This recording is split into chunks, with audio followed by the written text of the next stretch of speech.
I am a new Monster Hunter player. I've never played one of these games before. I guess a little bit of World, but nothing else. And I already beat the game. You know, I did all the story, I got my archer weapon, I got all my armor set, I got everything. So I was like, what else can I do in this game? I love this game, I want to play more. So I decided that the best thing I could do was to try and speedrun every boss, starting with Arc build. This way I can play the game, I can get better at the game, and prepare for the next patch and the next monster. So I'm gonna tell you how that experience was, how it felt, and how you can do it yourself. Subscribe to the channel for more content like this. Go to my Twitch to watch me every morning. Go to my Ko-Fi if you want to support my content. And let's get into it. So, how was this experience? It was actually very, and boy did this help. At the start of my runs, I started with like 12-minute runs, like, you know, very slow. I got better slowly, but it was not good. 10 minutes, 9 minutes max. It was just not very fast. And I know I'm a new player and I need to get better, but Jesus. But after all these tips, we ended up going and getting us an insanely good sub 7 minutes, 6 minutes and 26 seconds. I'm so proud of this run. I know I can do way better. I know this is not very important for like a lot of people. I know, you know, I know a lot of, you know, speedrunners would look at this number and be like, oh my god, this is this is nothing. But for me, as a new player, I was so proud of this, and I hope that with this things we're gonna talk about today, it helps you get a better time like this as well. Nice. I really enjoyed doing this entire thing, thinking about how to do it, getting better at the game, and setting everything up, and doing it with chat, just, you know, kind of, you know, trying to make a better time that we actually had before. It was everything very fun, and I learned a lot by it. I learned a lot by doing it. The first thing I learned is that, you need a build, okay? And you need a special build. Well, not a special build. You can probably speedrun with anything, but I wanted to do it correctly. So I went then into YouTube and I searched for speedrunner approved Longsword builds in Monster Hunter Wilds. This is the video I got. It's a very good video. I have recommended for Longsword in particular, and I'm sure there's for other types of weapons there's also exist. This guy did a great job. I'll leave the link in the description down below. He did a great job explaining why each of these builds are good, why they're not good, what are the positives and negatives. Great video. Heavily recommend it. It's the best way to start, you know, get a good build, farm it up, try and get everything, you know, all the armor, all the decorations, all the weapons in order to do this, and then, you know, boom, start going. Then also you have to consider what the decorations that you have do. In my case, I'm playing Longsword, even though my beautiful sword looks like a great sword because it looks awesome, and I have a mod for them, so because I don't like the arcane ones. They work in a very specific manner, right? For example, we have something like counter attack duel. That makes me, every time I get hit, I do more damage, right? But because I'm evading or, you know, have hyper armor in certain abilities, I can trigger this while, you know, I'm not actually hit, and use this, you know, to do more damage. This way, considering how my weapons, my decorations are used, I can, you know, think about how my game style, how my playstyle is going to be. And for me, it's going to be very very important to use all these abilities to continuously have counterattack as much as possible, to do as much damage as possible. Obviously, there's going to be other types of, you know, it's going to be different for every one of your builds, every one of your weapons, but, you know, something to consider. Definitely go through them and understand how they work. Second thing would be custom food. It's actually kind of important. You can really get some very good buffs from it. You can go, I'll make a video about the best ones that I find for Longsword, but for you should go into custom meal and go in here, probably get yourself some meat so you can have more damage attack. The other ones are defense, and defense plus elemental resistances, so not really what you want for speedrun. You can have it, but it is what it is. And then you want to go in here and check all of these ingredients and see which one is perfect for you.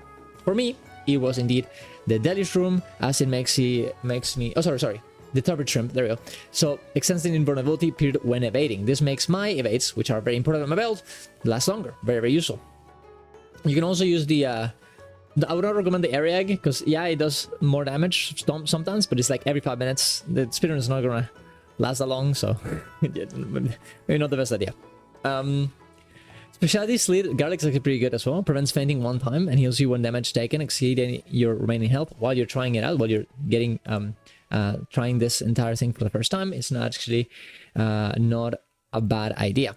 For finishing touches is the same thing. For me, it was gonna be the Wild Seed Oil, as it increases the potency of abnormal status attacks, which I indeed do, as I have a blast weapon. So this is the perfect way for me to actually get the best meal, the most amount of damage. Right? What's next? Oh, this is one little thing, but it really helped me a lot. Have a setup for your entire equipment for speedruns, because as we're gonna see afterwards, there's some rules that you're gonna have to consider, and also it's kind of annoying. You should have like some sort of like throwing thing, like the throwing knife, for example, for whenever the bosses pick you up, so you can get them out of there. Something like that is very important. So definitely save up your equipment templates. Here, in this case, I have speedrun no mantle because, as we're gonna see next, we cannot use mantles in speedruns. So having an equipment template ready to go, so you can use one for farming, one for speedruns, because of the rules, it's important. Now, let's go for the rules. Yes, there are rules for this, guys. The TA rules, I'm just gonna go here. TA rules, Monster Hunter Wilds. In this case, I don't think we have them right now for Monster Hunter Wilds specifically, but we do have them for the Monster Hunter World ones, and they're not perfect. They don't really make sense sometimes, but this is a good way to start. You do want to consider what type of speedrun you want to be.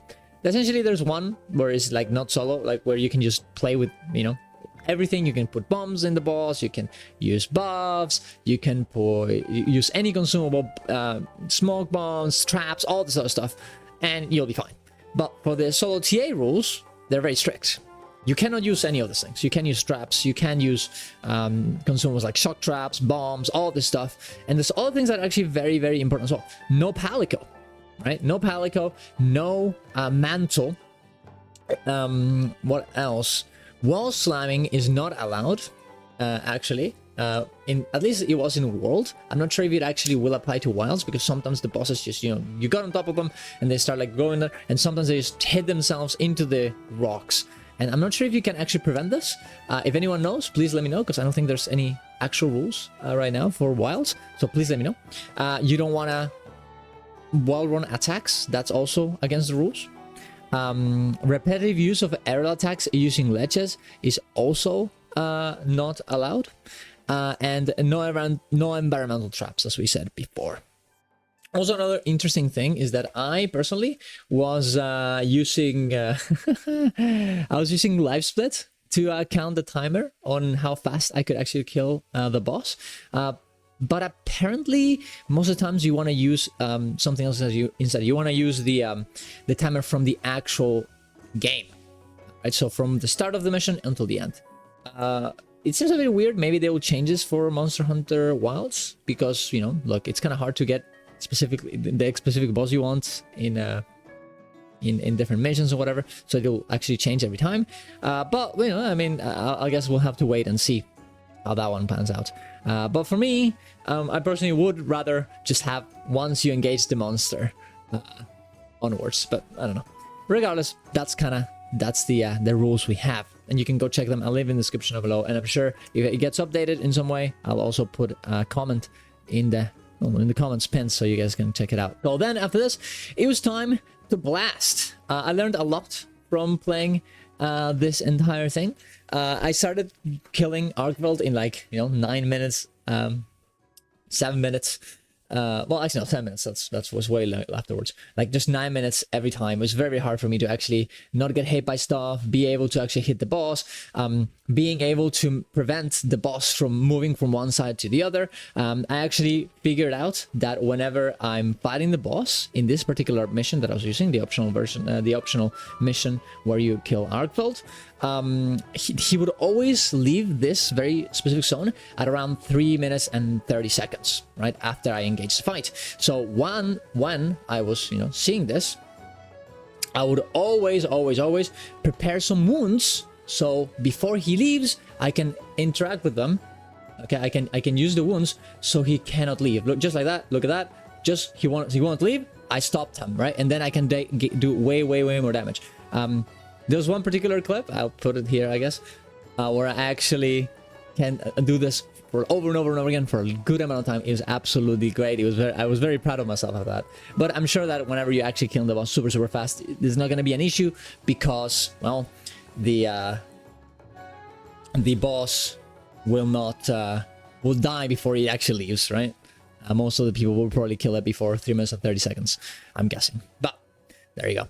Another thing, and this is more like a gameplay thing that actually helped me a lot as well, is that whenever you get hit, it's very useful to go and use your sacred. Let me just move a little bit here. Use your sacred. As soon as you get hit by the boss, press the button for the sacred. It'll pick you up. It'll get you out of danger, and you can start healing yourself. Ideally, you don't ever want to get hit in a speedrun, of course, but this actually helped me a lot into getting better and being a bit more comfortable. Also, I was speaking about wounds, how we did before. Exploding wounds together is a very good idea. You want to explode them all together because they will get a bonus damage for doing that at the same time, right? Also, for specifically Longsword, it was very helpful for me to actually, because sometimes, you're learning the boss, you don't know exactly what to do, you want to practice it and all the movesets, but sometimes you can't do it. So it's always very good to have a plan for whenever you panic, right? What are you gonna do when you panic? For me, in Longsword, it was very useful to go into EI stance, because when I go into EI stance, I can actually use a special ability that will dodge at the same time, right? So if I go into EI stance, I can just sit there, wait for something to happen if I don't know what's going to happen, and then use it. And I can use it as a movement skill as well, moving to one side to another side if I don't see myself confident enough to actually evade the attack. Something like that, having a plan for whenever you don't know what to do, having something to do when you're panicking, when you don't know, it's a great idea. Also, think about the roars that they do. You want to evade them, block them, something like that. Not every weapon can do this, but the boss will have a very specific animation on how he's gonna roar, especially at the start. Let me just go to the start of this video here, and I can check how I actually don't think I did very well most of the times in this regard. I think most of the time I got stunned by the roar. I think this is one of those times as well. But thinking about that is very important. So you want to dodge, you want to use evade ability, right? You want to block, something like that. Consider it, and always, every time, it actually changes in the way that that the boss roars. Sometimes depending on how fast he turns to you, sometimes depending on whether he's looking at you. All these things are important, and you're gonna have to find a way that for that specific boss works for you to evade that, dodge, and not lose time doing that, right? Not lose time getting stunned by it. I really want to see how fast I can actually go with Argweld specifically, so I'm going to continuously do this on my stream. And eventually, I'm thinking I could do this special... I have this special idea, guys. What if I just go for every boss in Monster Hunter Wilds in a row? And I try to do it as fast as I can. I really think this could be very fun. I really like this idea, so I'm gonna go in there and I'm gonna try it out. But there you go. Let me know what you guys think, and if you have any other cool little tips that you can use for yourself that you have found, or if I got anything wrong. If anyone knows more about the rules on Monster Hunter Wilds specifically, please let me know. And go to my Twitch, watch me live, go to my Ko-Fi if you want to support my content. See you guys around, love you all, bye bye.